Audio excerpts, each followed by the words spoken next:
Pinalawak ang kakayahan ng mga miyembro ng DelMar ShellCraft Multipurpose Cooperative hindi lamang sa pagproseso ng virgin coconut oil at coconut flour kundi maging sa aktuwal na pagnenegosyo matapos silang sumailalim sa 5 araw na masinsinang pagsasanay sa Pagudpud, Ilocos Norte.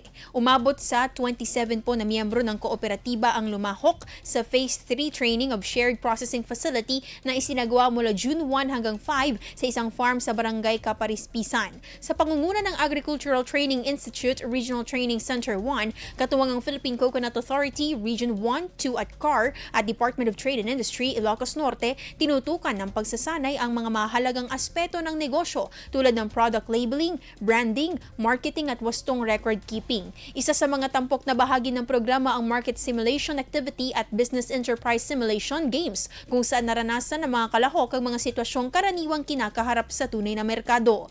Layunin nitong ihanda ang mga benepisyaryo sa mas epektibong pagbebenta at pagpapalago ng kanilang mga produktong mula sa Niyog.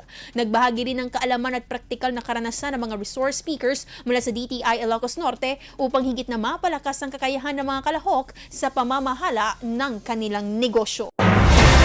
IFM News. IFM News. IFM News.